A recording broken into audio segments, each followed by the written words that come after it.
आज का रात्रि का है 1 मार्च 1967।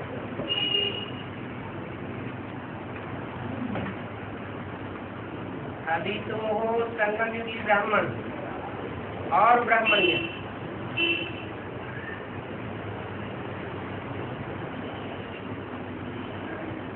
कलयुगी द्वापर युगी भक्ति मार्गीय ब्राह्मण नहीं हो, संगम युगी ब्राह्मण ब्राह्मणीय हो। क्या अंतर हुआ?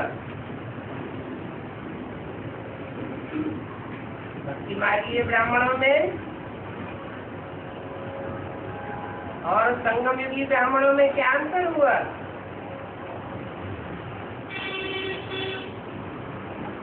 भक्ति मार्गीय ब्राह्मण सिर्फ कहते हैं हम ब्रह्मा की औलाद हैं, लेकिन उनका ब्रह्मा मौजूद नहीं होता। इसलिए मुरली में बोला है, उन ब्राह्मणों से पूछो तुम अपने को ब्राह्मण कहते हो तो तुम्हारा ब्रह्मा कहाँ है? ब्राह्मण माने ब्रह्मा की औलाद। तो कहेंगे सूक्ष्म वतनवासी। हम ब्राह्मणों की दुनिया में भी अगर कोई ये कहते हैं कि हम ब्राह्मण ब्राह्मणीय हैं, लेकिन हमारा ब्रह्मा सूक्ष्म वतनवासी है, सूक्ष्म वतन में रहता है, तो ये बात झूठ हो जाती है। संगम युगी ब्राह्मण उनको नहीं कहेंगे। संगम युगी ब्राह्मण माना ब्रह्मा भी मौजूद हो और ब्राह्मण ब्राह्मणिया भी मौजूद। बिना ब्रह्मा के ब्राह्मण ब्राह्मणिया कहाँ से आवेंगे? और यहाँ तो सारी सृष्टि को 500-700 करोड़ की जो भी मनुष्य सृष्टि है, सबको शूद्र से ब्राह्मण बनना पड़े।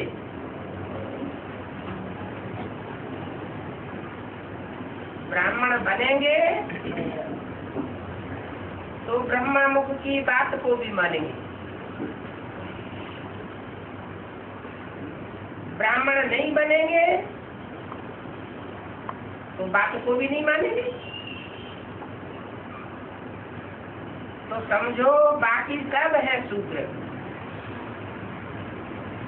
क्योंकि उनका ब्रह्मा मौजूद नहीं है। उन सबकी है शूद्र बुद्धि और तुम्हारी है ब्राह्मण बुद्धि। उन ब्राह्मणों की बुद्धि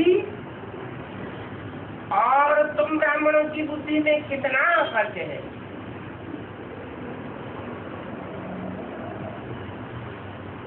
तुमको बुद्धि देने वाला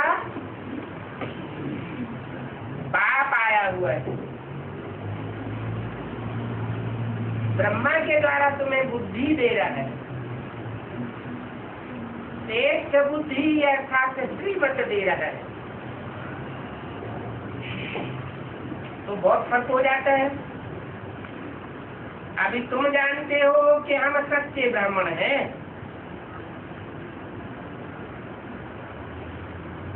क्योंकि ब्रह्मा की औलाद को ही ब्राह्मण कहा जाता है।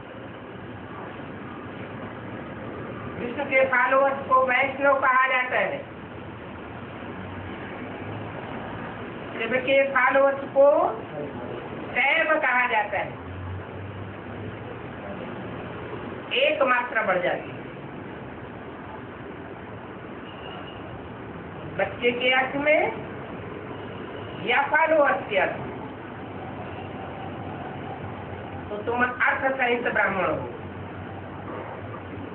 सच्चे ब्राह्मण हो। फिर देवता बन रहे हैं इस योग और पढ़ाई से। शूद्र को और शूद्र बुद्धि को स्वच्छ बुद्धि नहीं कह सकते, उनको अस्वच्छ बुद्धि कहा जाएगा। बुद्धि में गंध भरा रहता है और तुम्हारी बुद्धि पवित्र ब्राह्मण बनने के कारण स्वच्छ बुद्धि रहती।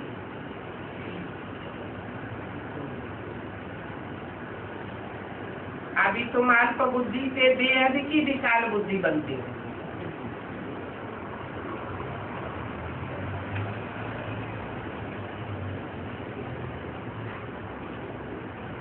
उनकी विनाश काले विनाशी बुद्धि और तुमको पांडव बुद्धि कहा जाता है, क्योंकि बड़े से बड़ा पंडा इस सृष्टि से वापस ले जाने के लिए आया हुआ है।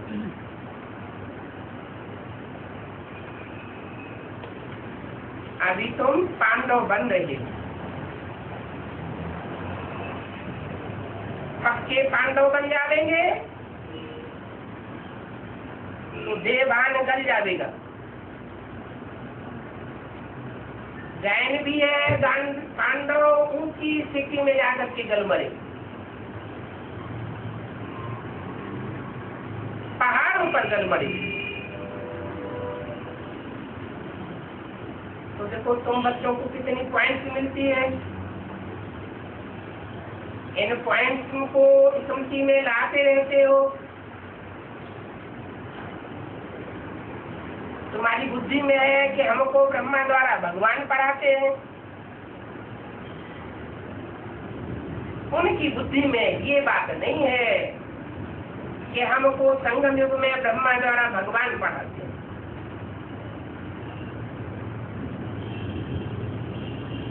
इसलिए उनको भक्त बुद्धि कहा जाता है।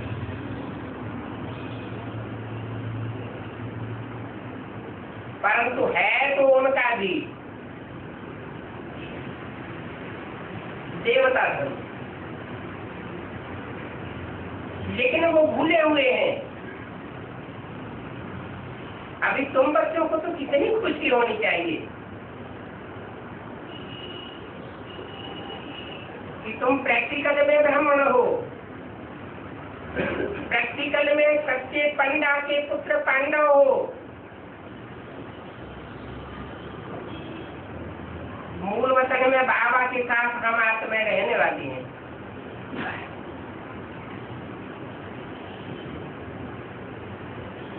बाबा को कहा जाता है परमात्मा।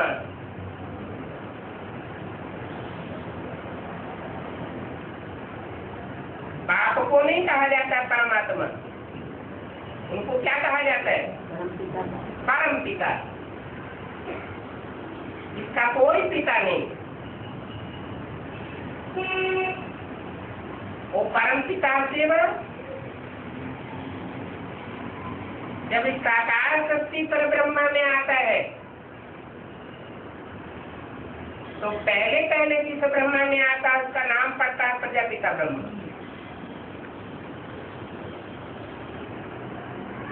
प्रजापिता ब्रह्मा सारी प्रजा का पिता ठहरा। जो भी मनुष्य आत्माएं हैं, जो भी पाठधारी हैं, उन सब पाठधारी मनुष्यों का बाप जरूर हीरो पाठधारी होगा, तो परमात्मा कहा जाता है। लेकिन पहचान तब होती है जब सुप्रीम सोल बाप ज्योति बिंदु उसमें प्रवेश करता है।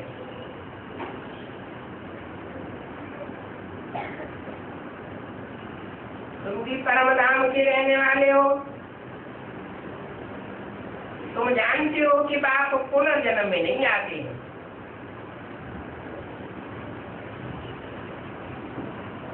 संगम युग में बाप आते हैं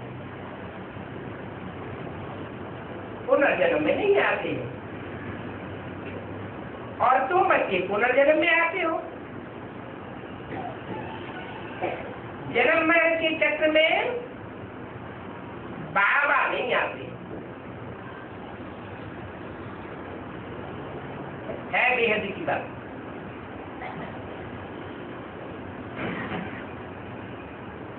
तुम तो 63 जन्म, हद में मृत्यु, हद में जन्म लेके आए। अभी संगम युग में है बेहद की मृत्यु और बेहद का जन्म।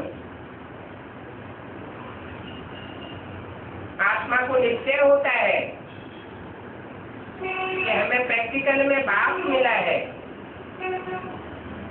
प्रैक्टिकल अर्थात शरीर के साथ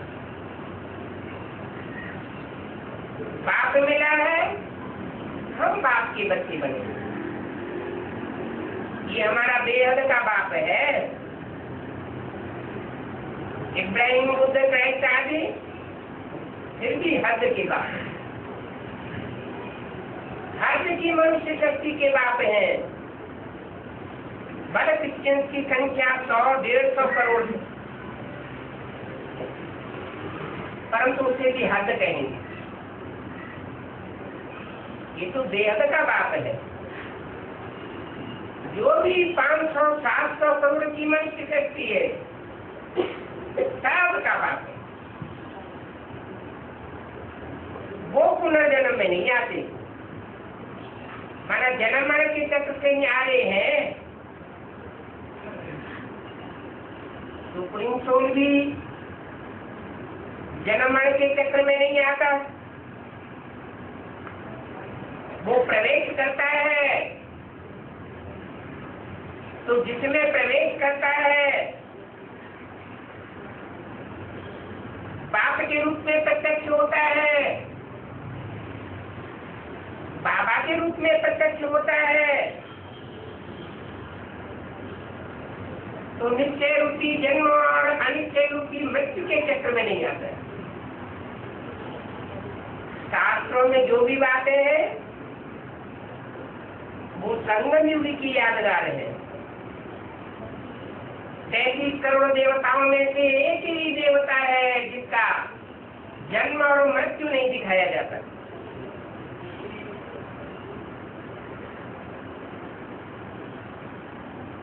और सबका जन्म मृत्यु दिखाया गया।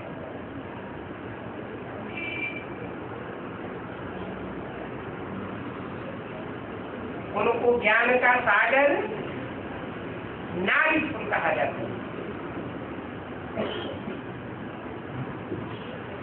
बच्चे ये तो समझ सकते हैं, ये 84 का चक्र है।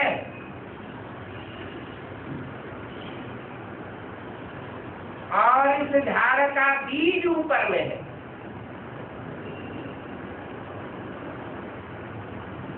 ऊपर में अथातु की स्टेज वाला है।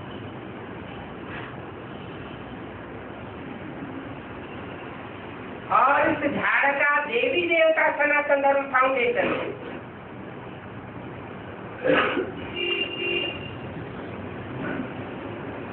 वो देवी देवता भी मनुष्य होते हैं, परंतु सुधरे हुए मनुष्य होते हैं। वो दैवी गुण वाले हैं, इसलिए उनको देवता कहा जाता है। उनमें दिव्य गुण भरे रहते हैं। अब तुम जानते हो कि हम ऐसे दिव्य गुण वाले देवता बन रहे हैं। अभी पक्के ब्राह्मण तो पक्के देवता बने नहीं हैं। 84 जन्म लेने वाले पक्के देवता नहीं बने। पूरा कला संपूर्ण तब बनेंगे जब पक्के ब्राह्मण बन जाते।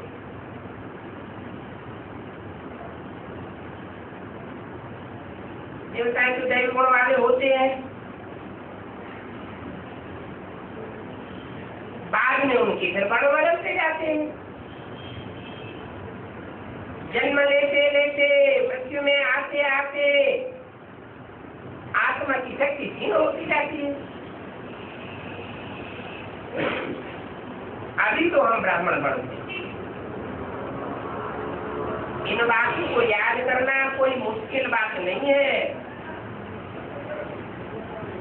बुद्धि में रहना चाहिए। अभी हम ऊंचे ऊंचे वर्ण के हैं,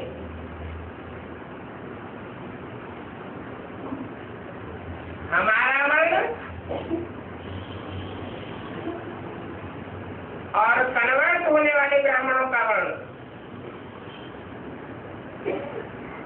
बहुत अंतर है। इसलिए ब्राह्मणों की 9 पुरियां गाई गई।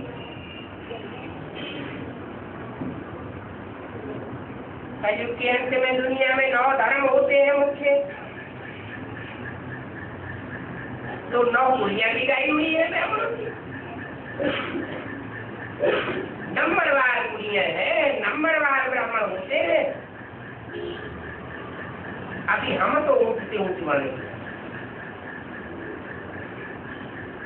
हमारा कौन सा वर्ण है? ब्राह्मण वर्ण तो है, लेकिन ब्राह्मणों में भी हम ऊंचे ऊंचे पुरी के हैं। और ब्राह्मण होते हैं संगम युग पर, और किसी युग में ब्राह्मण नहीं होते। और ये है पुरुषोत्तम संगम युग। साधारण संगम नहीं है, पुरुषोत्तम संगम युग उसे कहा जाता है जहाँ पुरुषों में उत्तम से उत्तम आत्माओं की प्रत्यक्षता होती है, नंबरवार प्रत्यक्ष होते जाते हैं।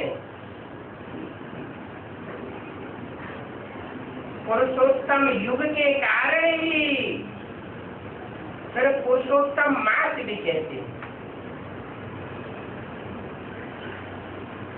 इसलिए बोला है पुरुषोत्तम युग भी है, पुरुषोत्तम वर्ष भी है, पुरुषोत्तम मास भी है, पुरुषोत्तम बढ़ने का पुरुषोत्तम दिन और घड़ी भी ड्रामा में नुकी हुई।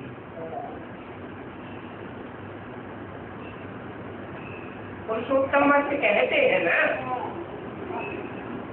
भक्ति मार्ग में हर चौथी वर्ष पुरुषोत्तम वर्ष मनाया जाता है। ये भी संगम युग की यादगार है।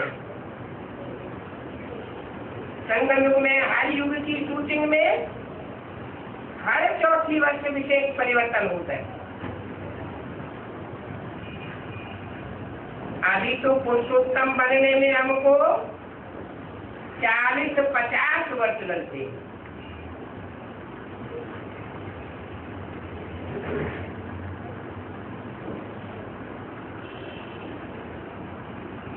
कौन सी वर्ष की वाणी है?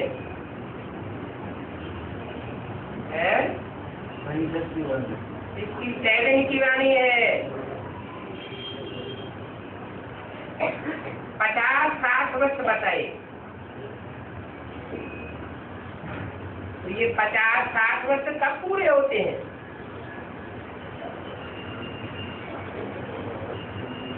ब्रह्मा मृत्युलोक में खलास हो जाता है, चाहे वो प्रजापिता ब्रह्मा हो और चाहे वो दादा लेखराज ब्रह्मा हो।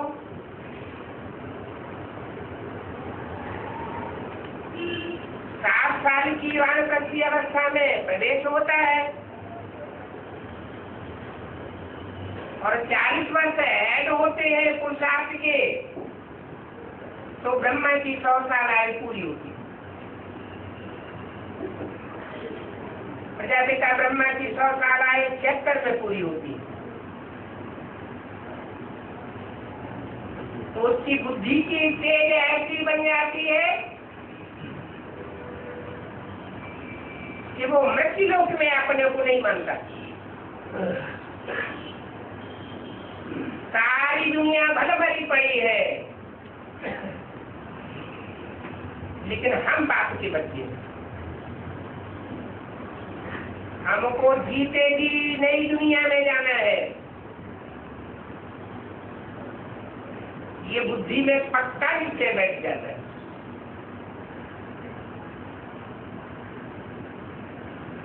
इसी तरह ब्रह्मा, क्योंकि ब्रह्मा नाम तो बहुतों के होते हैं, लेकिन मुख्य है दो पार्टधारी, एक राम की सोल और दूसरी कृष्ण की सोल। ये हीरो हीरोइन के रूप में पार्ट बजाने वाली आत्माएं हैं।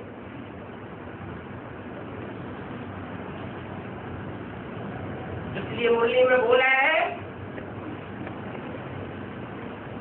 ये ब्रह्मा तुम्हारी जगदम्बा है, बड़ी माँ है, दो बाप है, तो माताएं भी जरूर दो है, छोटी माँ और बड़ी माँ, बाप भी दो है। मनुष्य शक्ति का पिता बेहद का बाप, और जो भी ज्योति बिंदु बिंदु आत्माएं हैं उनका उसका बाप, सुप्रीम सोल बाप, शिव ज्योति बिंदु।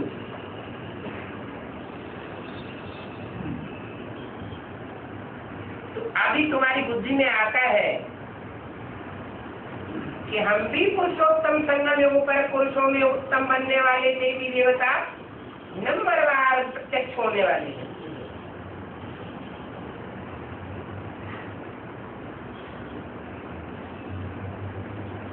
जिस वर्ष जो प्रत्यक्ष होता है उस वर्ष वो उसके लिए पुरुषोत्तम वर्ष कहा जाएगा।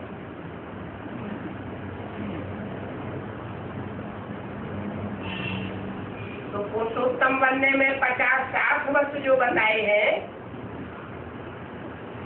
वो एक्यूरेट क्यों नहीं बताए? 50 बताते या 60 बताते, दो बातें क्यों बताई? दो आत्माएं है ना, राम और कृष्ण। राम और कृष्ण दो आत्माएं हैं। एक को 40 वर्ष लगता है और दूसरे को ब्रह्मा तो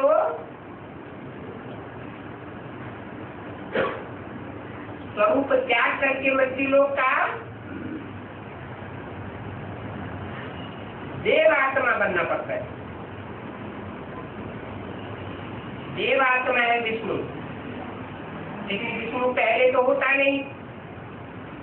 विष्णु अर्थात लक्ष्मी नारायण, लक्ष्मी नारायण बड़ेपन का नाम है। पहले तो बच्चा होता है,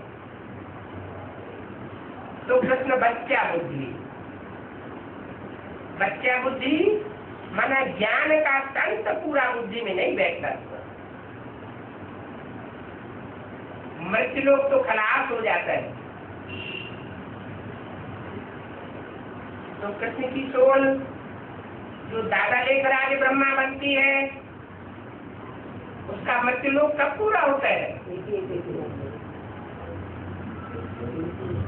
जब मृत्यु लोक पूरा होता है तो सूक्ष्म शरीरधारी आत्मा 1 वर्ष के लिए गैप ले लेगी। 87-88 में कोई अव्यक्तवाणी नहीं चलाएगी। सारी ताकत उस आत्मा की एडवांस पार्टी में लग जाती है। नई दुनिया का सृजन करने में लग जाती है। इसलिए एक की 7 और एक की 8। इन वर्षों में ब्रह्मा की सोल मृत्यु लोक को प्राप्त करके वैकुंठ लोक में आ जाती है। जो शास्त्रों में यादगार दिखाई हुई है, सागर में पीपल के पत्ते पर गर्भ महल में कृष्ण की सोल आराम से लेटी हुई है।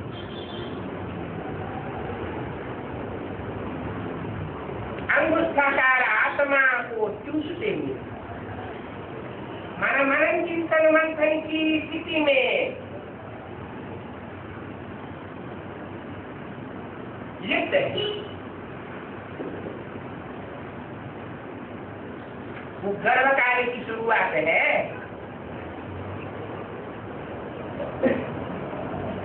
आत्मा गर्भ में आती है तो 3 आयाम होते हैं।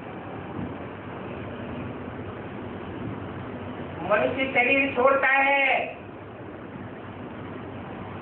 तो शरीर छोड़ने से 4-5 महीने पहले ही उसका गर्भ तैयार हो जाता है। निर्जीव गर्भपिंड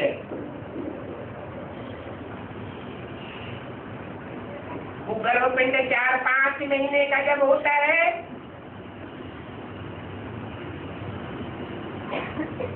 तो मनुष्य शरीर छोड़ करके उस गर्भपिंड में प्रवेश करता है। ये दूसरा आयाम हुआ।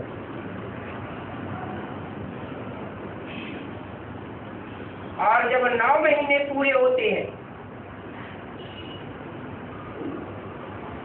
तो प्रत्यक्ष होता है संसार के सामने जन्म लेकर।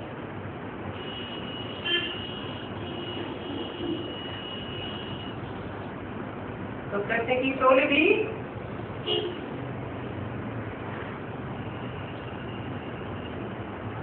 और जो मृत्यु लोक है उसका भान खलास करती है।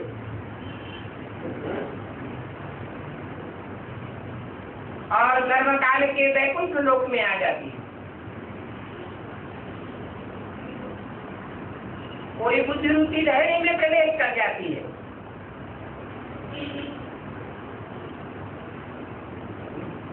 प्रवेश करती है तो विशेष कार्य होता है।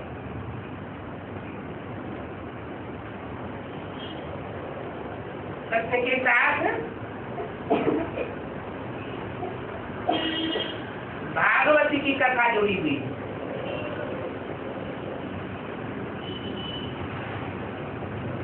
दिन तेरे हम तेरे बनने वाली 9 कन्याएं एक ही वर्ष में आयुवंश पार्टी में प्रवेश समर्पित हो जाती है। ये कार्य अजूबा गरूबा है। संसार में ऐसा कहीं देखा नहीं जाता।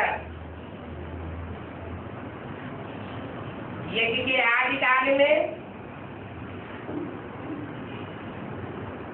300-400 कन्याएं माताएं यज्ञ में आई थी, लेकिन वो तो वयोवृद्ध तन था।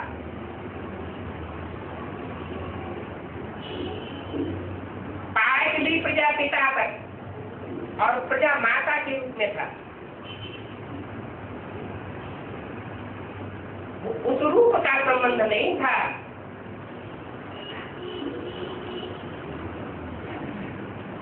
ये भगवान के प्रत्यक्ष होने की भागवत है। घर घाट छोड़ करके भाग खड़ी होती है। ये फाउंडेशन का पीरियड ब्राह्मणों के समाज में जैसे कि बिजली कौन जाती है।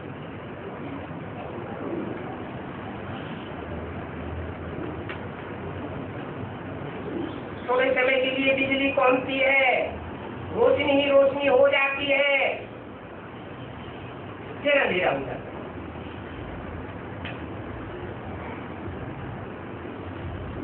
जैसे दिखाते हैं भक्ति मार्ग में रावण का रूप हर साल बढ़ता चला जाता है। पहले कम ऊंचाई का बनाते थे, फिर वर्ष वर्ष और ऊंचा और बड़ा बनाते जाते। तो ऐसे ही ब्राह्मणों की दुनिया में वो प्रत्यक्षता को दबाने के लिए और ही जोर शोर से पंप एंड शो के प्रोग्राम किए जाते हैं। माया का भवता होता है और वो प्रत्यक्षता को दबा दिया जाता है। जैसे गर्भ में 8-9 महीने पूरे होते हैं तो फिर बच्चा प्रत्यक्ष होता है। ऐसे ही यहाँ ब्राह्मणों की संगम युग दुनिया में 98 में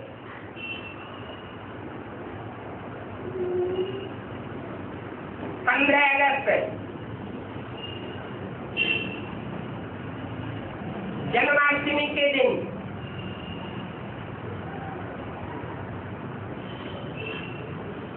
उसे कृष्ण बच्चे की प्रत्यक्षता हो जाती है।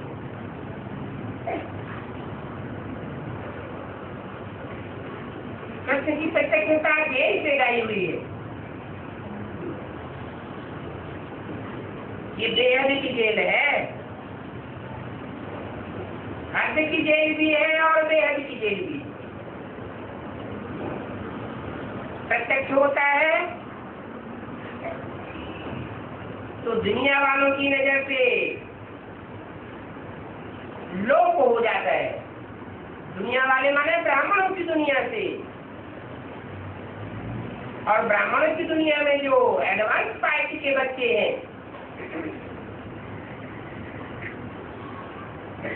प्रैक्टिकल में ब्रह्मा के बच्चे हैं,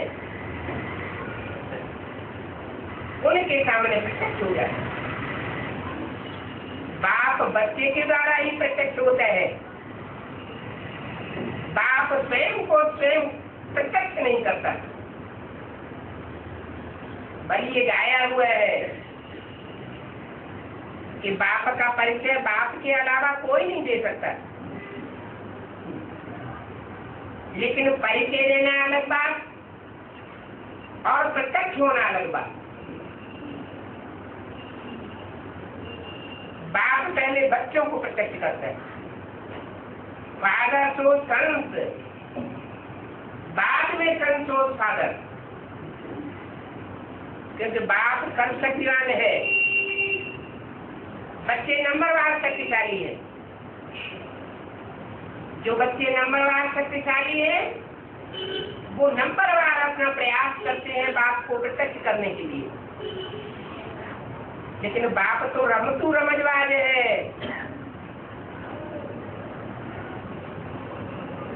अपने को प्रत्यक्ष नहीं होने देता और बच्चों को प्रत्यक्ष करके छोड़ता है। बाप को तो पूरी माला ही तैयार करनी है। जिस माला को सिमरते समय लोग जपते हैं राम राम राम राम, एक एक दाना आगे बढ़ता जाएगा सिमरन में और राम राम रखते जाएंगे। जरूर है राम के ही अंतिम चोले के द्वारा सुप्रीम सोल जो निराकार राम है वो माला तैयार करता है। माला अर्थात संगठन। उस संगठन का किला जिसके लिए मुरली में बोला है ये ब्राह्मणों का किला, पांडवों का किला ऐसा बन जाएगा जिसमें एक भी असुर प्रवेश नहीं कर सकेगा। असुर अर्थात 2-2, 4-4 बाप बनाने वाला।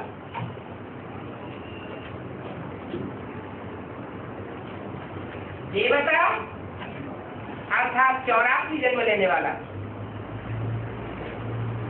संगम युग में ही एक बाप से पूरी प्राप्ति करने वाला। ऐसी 84 जन्म लेने वाली आत्माएं घड़ी घड़ी कन्वर्ट नहीं होती है। इसलिए बोला है तुम हो आदि सनातन देवी देवता धर्म के पक्के। जो पक्के होंगे वो कहीं भी कन्वर्ट होकर के और दूसरे धर्म में जा सके। जैसे और धर्म की आत्माएं होती है जो अपने धर्म पिता के बाद सत्य रूपी रंगमंच पर आती है, वो कभी कन्वर्ट नहीं होती। क्रिश्चियंस हो या मुसलमान हो, जो पक्के क्रिश्चियन पक्के मुसलमान होंगे, क्राइस्ट या मोहम्मद या इब्राहिम के बाद आने वाली आत्माएं, वो अपने धर्म की पक्की होती है। जो कन्वर्ट होने वाले हैं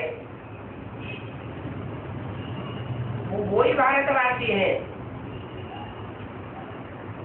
जो सतयुग त्रेता में तो जन्म लेते हैं लेकिन कम जन्म लेते हैं। बाप से डायरेक्ट प्राप्ति नहीं कर पाते। सुप्रीम सोल बाप को जो साकार शक्ति पर साकार में आया हुआ होता है उसको पक्का पहचान नहीं पाते। इसलिए मुरली में बोला है मेरे साथ रहने वाले बच्चे मेरे को नहीं पहचान पाते।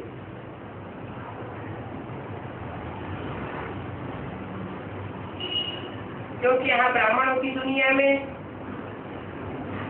चाहे वो बीज रूप आत्माओं की दुनिया हो, चाहे आधारभूत बेसिक की दुनिया हो, दोनों प्रकार की दुनिया में 9 धर्म की आत्माएं होती है। जो बेसिक में सूर्यवंशी है असल, वो यज्ञ के आज में 7 थे। बाद में यहाँ वाली आत्मा के जाने के साथ ही साथ सोचा। बाकी चंद्रवंश से लेकर के इस्लामी बौद्धिक क्रिश्चियन सभी धर्म वाले रह जाते। और जो थोड़े बहुत बचते भी है वो भी ट्रांसफर होते रहते। एडवांस वालों में ऐसा कोई नहीं होता, चाहे वो नया आने वाला ही क्यों न हो, जिसने इस जन्म में अथवा पूर्व जन्म में बेसिक नॉलेज न ली। तो बेसिक में भी 9 पुरियों के ब्राह्मण होते हैं और एडवांस में भी 9 पुरियों के ब्राह्मण मौजूद होते हैं। लेकिन सब जो बीज रूप आत्माएं हैं वो छिलका चढ़ी हुई होती है। दूसरे धर्मों का छिलका चढ़ जाता है तो वो छिलका त्यागने में टाइम लग जाता है। और या तो मैं ज्ञान की पावर से उस छिलकों को उतार देती है, योग की पावर से उतार देती है, भस्म कर देती है। कोई बार बार देहभान में आने के कारण देहभान के छिलके को और ही मजबूत करती जाती है। तो बाप उनकी बुद्धि में प्रत्यक्ष नहीं हो पाता।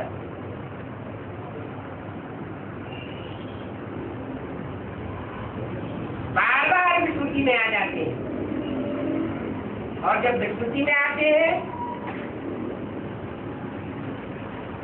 तो कारण कोई न कोई देहधारी धर्मगुरु बनता है जो धर्म पिता के रूप में आगे चल करके प्रत्यक्ष होने वाला होता है। अभी तो बात कहते हैं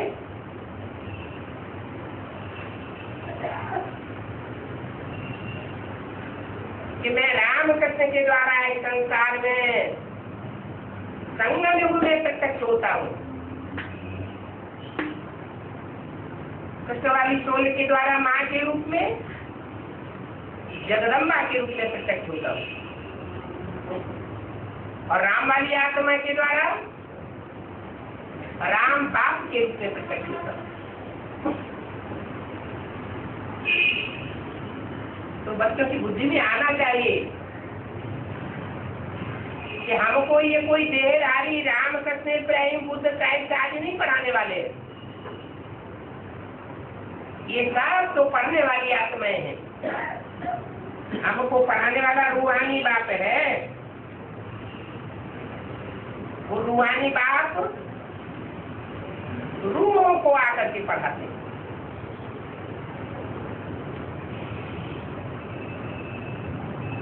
जो 84 जन्म लेने वाली रूहें हैं, एक जन्म भी उनका कम नहीं होता। वर्ष कम हो सकते हैं, लेकिन जन्म पूरे 84 होते हैं। ऐसी रूहानी स्टेज धारण करने वाली आत्माओं को मैं आकर के पढ़ाता हूँ। उनमें कुछ आत्माएं तो ऐसी है जो भले नई दुनिया में बच्चों के रूप में जन्म लेने वाली है, लेकिन वो भी वर्तमान समय संगम युग में, पुरुषोत्तम संगम युग में रूहानियत की पढ़ाई पक्की कर लेती है। बस शरीर छूट जाता है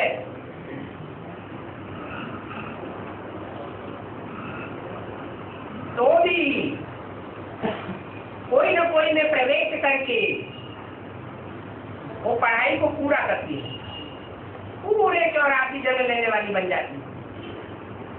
ऐसी रूहों को आकर के मैं पढ़ाता हूँ।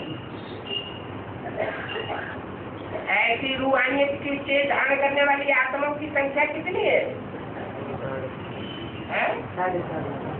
9 लाख। ये तो प्रवृत्ति मार्ग का धर्म स्थापन होता है, ऐसे नहीं कि जो बीज रूप आत्मा बाप के रूप में पाठ बजाने वाली है उनके द्वारा ही काम संपन्न होगा। ये तो पूरी फैमिली है। बाप भी चाहिए, बाप जैसे बच्चे भी चाहिए, माँ भी चाहिए, माता जैसे बच्चे भी चाहिए, और फिर माँ बाप के रूप में जो पाठ बजाने वाली आत्माएं हैं, उनसे सतयुग में जन्म लेने वाले बच्चे, वो आत्माएं भी चाहिए, जिनको बेबी बुद्धि कहा जाता है। ब्रह्मा को बेबी बुद्धि कहते हैं। तो जिनकी बुद्धि में ब्रह्मा ही गीता का भगवान बन करके बैठ जाता है अंत तक,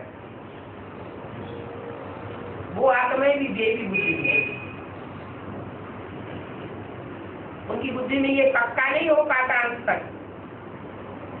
अंत में तो ये गति नहीं बनती कि गीता का भगवान निराकार शिव परमात्मा शिव शंकर भोले भाले के रूप में गाया जाता है। वो कृष्ण के 84वें जन्म के अंतिम चोले को ही गीता का साकार भगवान समझ करके बैठ जाती है। और ये बड़े से बड़ी भारी से भारी भूल रह जाने के कारण वो पूरे 84 जन्म नहीं ले पाते।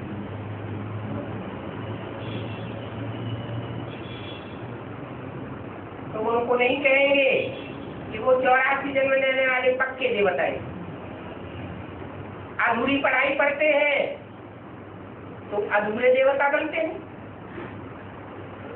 जो अधूरे देवता बनते हैं वो सतयुग के बनने वाले कम कलाओं वाले नारायण के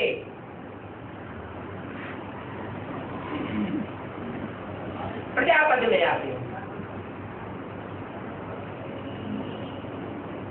वो कच्ची प्रजा है। जो पहले जन्म की प्रजा है उसकी भी खसूसियत है।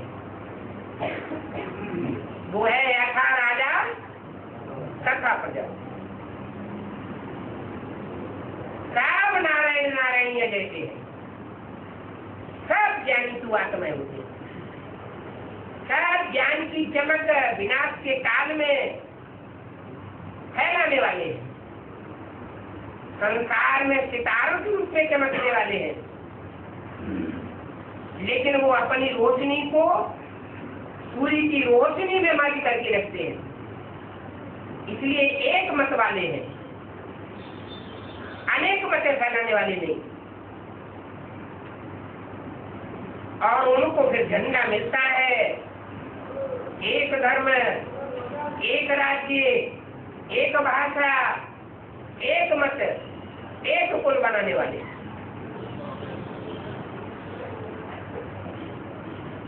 दूसरी आत्माएं ऐसी डिनाइट स्थापना करने के निमित्त नहीं बन पाती, क्योंकि दो दो बाप बनाती है,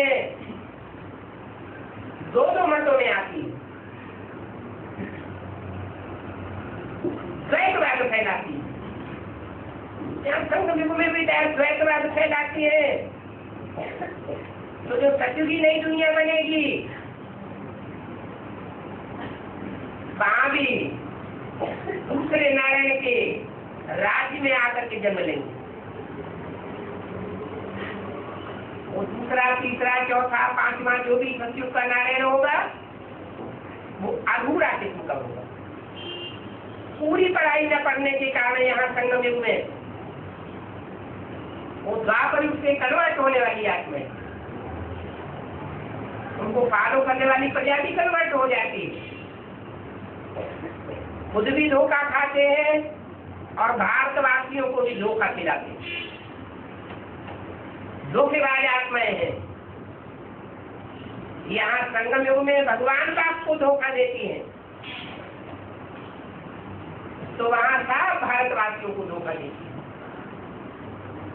भारत का नाम बदनाम करने वाली बनती है। इसलिए बोला है सदगुरु निंदक और न पालो।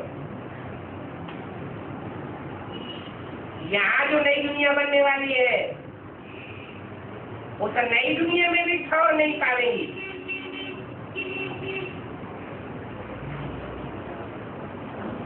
और जो भविष्य में श्रेष्ठ जन्म पाठ बजाती है वहाँ भारत में भी कन्वर्ट होकर के दूसरे धर्म में चली जाती है। स्वधर्म धर्म से अपने धर्म में मर जाना अच्छा है, वो भी श्रेष्ठ है, मृत्यु को पाना।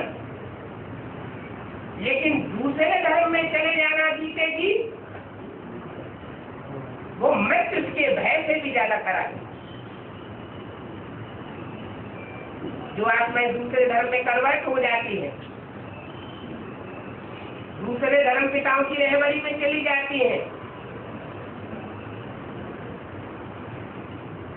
वो धर्म पिताएं और उनके बाद आने वाले जो पक्के फॉलोअर्स हैं वो उनको दास दासी बना करके रखते हैं।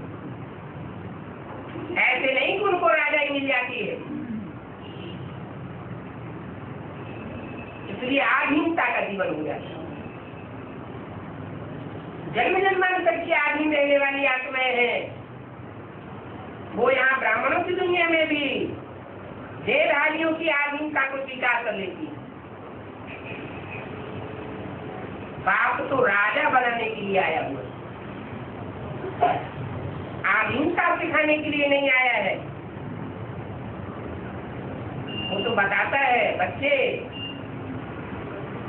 ये राजयोग सीख करके तुमको जन्म जन्मांतर का राजा बनना है।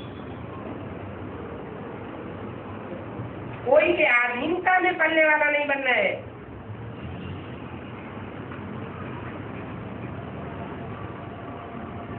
तो तुम रूहानी बच्चे हो, इन रूहों को बाप पढ़ाते हैं, तो तुम्हारे अंदर ये बात आनी चाहिए कि हम आत्मा सुन रही है, हम आत्मा बोल रही है। अगर आत्मा न हो तो ये शरीर कुछ भी नहीं कर सकता। आत्मा कितनी छोटी है। प्रदर्शनी में भी परिचय देना है, पहले परिचय देना है आत्मा और परमात्मा का। असल आत्मा कौन है और वो आत्मा तो परमात्मा कैसे बनती है। भक्ति मार्ग में समझ लेते हैं हर आत्मा तो परमात्मा बनती है, लेकिन ऐसे नहीं है। जो विरोपाधारी आत्मा है वही परमात्मा पद पाती है। सब आत्माएं आत्मा तो परमात्मा नहीं बन सकती। ये नॉलेज तुमको पहले थी, कब थी? 5000 वर्ष पहले। अभी फिर ये नॉलेज तुमको मिलती है, परंतु आत्मा तो जन्म मरण के चक्र में आती रहती है। जन्म मरण के चक्र में आ जाए पूर्व जन्म की बातें भूल जाती है, तो आत्मा में वो नॉलेज कहां से आ गई? इसलिए आत्मा बाप को याद करती है। बाप को याद करती है कि आकर के हमको ऐसी नॉलेज दो कि तो ज्ञान की पावर से हम मुक्त हो जाए। ज्ञान का सागर आकर के नॉलेज देते हैं कि आत्मा की नॉलेज और कोई में भी नहीं है। बड़े से बड़े जो धर्म पिताएं हैं उनमें भी नहीं है। वो भी अपने फॉलोअर्स को उनके सब जन्मों का ज्ञान नहीं सुनाई सकते। यहाँ तो बात कहते हैं मैं ज्ञान का ऐसा प्रोसीजर आकर के तुम बच्चों को सुनाता हूँ, देता हूँ कि तुमको अनेक जन्मों की थ्योरी, आत्मा के पार्ट बनाने की जो थ्योरी है वो बुद्धि में बैठ जाती है।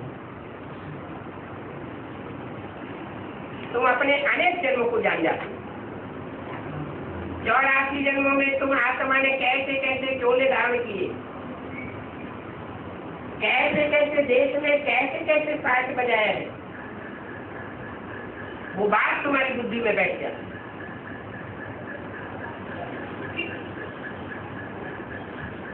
और बाप जो सुप्रीम सोल बाप है वो एक ही बार आकर के इस धरती पर पाठधारी बनता है। वो धर्म पिताएं तो बार बार जन्म लेते हैं।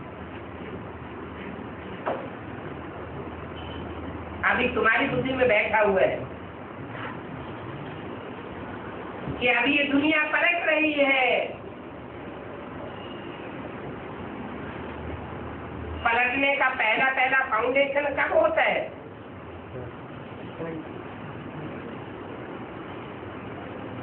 उससे पहले 36 में बाप आया और ब्रह्मा की बुद्धि को पलट दिया।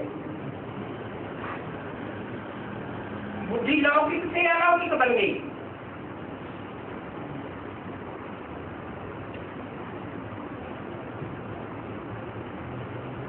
बाद में सूर्य की आत्माएं अलग हो गई। राम और राम के फॉलोअर्स यज्ञ को छोड़ करके एडवांस में जाने के लिए शिरकत कर गए। वो आत्मा यज्ञ में फिर दोबारा प्रत्यक्ष होती है। ब्राह्मणत्व की पावर उनका दूसरे जन्म में ऐड हो जाती है।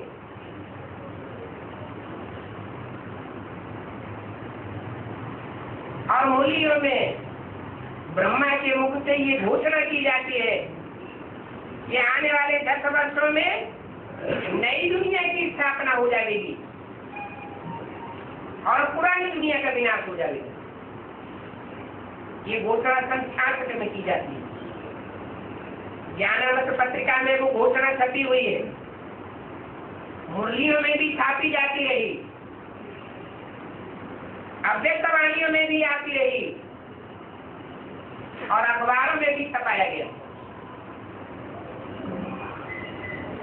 राष्ट्रपति को मेमोरेंडम भी दिया गया और जो बड़े बड़े चित्र छपाए गए थे साक्षात्कार से और बुद्धियोग से जो बनाए गए थे, उन चित्रों में भी घोषणा छपाई गई कि सन 76 में कैसे नई दुनिया की स्थापना होगी, माना नया संगठन तैयार होगा और पुराना संगठन धराशायी हो जाएगा। जिनको ज्ञान की दृष्टि होगी वो इस बात को जान सकेंगे, देख सकेंगे। जिनको ज्ञान की दृष्टि का तीसरा नेत्र नहीं मिला है वो इस बात को नहीं जान सके।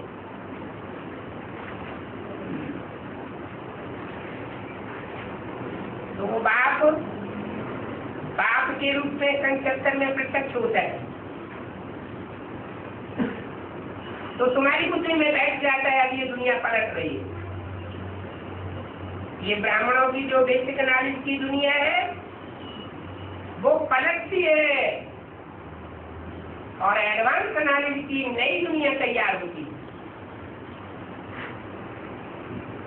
पुराने से नई दुनिया बन रही है। पुराने ब्राह्मणों से एडवांस वाले नॉलेज तैयार होते हैं। आत्मा में खाद पड़ जाती है तो जरूर पुरानी होगी। अभी फिर से नई दुनिया बन रही है।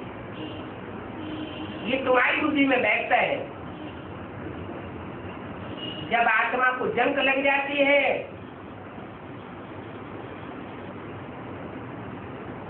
तो जंग लगी हुई चीज को मिट्टी के तेल में डालते हैं। यहाँ भी आत्मा को जंग लगती है। बेसिक नॉलेज के ब्राह्मणों में जंग लगी तो 76 में वो आत्माएं निकाल के जिनके लिए बोला है कि आत्मा रूपी सुई की सारी कट उतरने पर तुम बच्चे डायरेक्ट बाप से सीखो। तो देह अभिमानी की मिट्टी में देवता वर्ण की जब चौथे वर्ण की शूटिंग होती है, चौथी अवस्था की, तो देह अभिमानी की मिट्टी में मिलाई जाती है। ये मिट्टी का तेल उनमें पड़ता है तो जंग छूट जाती। अभी आत्मा चैतन्य है, वो चीजें तो जो जंग छुड़ाई जाती है, जड़ होती है, इस आत्मा में विकारों की खाद पड़ जाती है। तो वो विकारों की खाद कैसे निकले? विकारों की खाद निकालने के लिए तरीका क्या है? वो जंग पड़ जाती है, वो जंग कैसे छुटाई है, ये समझाने बाप के बिना कोई नहीं दे सकता। बाप ही आकर के बताते।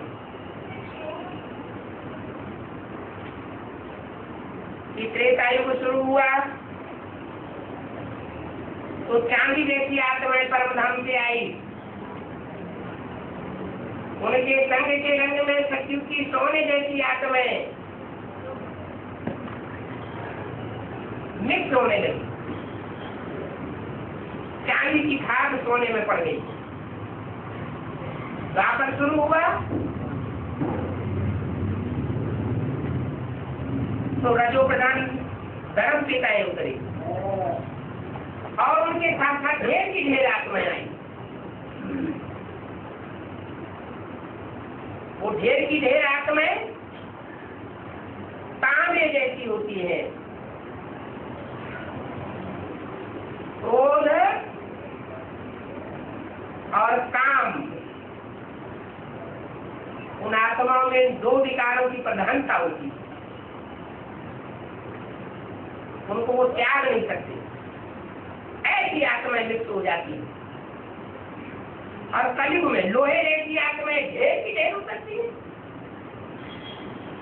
उनके संग के रंग में आकर के वो देवताएं जो मुक्ति बरते वो सब लोहे जैसे बन जाते। ठीक वो आत्माएं 84 जन्म लेने वाली पक्की आत्माएं थी, लेकिन आखिरी जन्म में आते आते वो सब खाद वाली बन जाती। उनकी खाद को उतारने के लिए बाप को आना पड़ता है। बाप ही आकर के बताते हैं कि तुम अनेकों के संग के रंग में आकर के खाद वाले पतित बन गए। अब एक बाप आया हुआ जो सदा से बजाया जाता है, जो कभी भी विकारों की गिरफ्त में नहीं आता, वो पाठ बजाएगा। उसके संग के रंग में आवेंगे तो फिर से पतित से पावन बन जाता, सारी खाद निकल जाएगी। और अगर इस बीच में औरों के संग में आते रहे अथवा दूसरे धर्म पिताओं का प्रभाव लेते रहे तो गारंटी नहीं कि देवी देवता सनातन धर्म के पक्के 84 जन्म लेने वाली पक्की आत्मा बने। एक बार माफ होगा, दूसरी बार माफ होगा, बार बार माफ तो नहीं होता रहेगा। ओम शांति।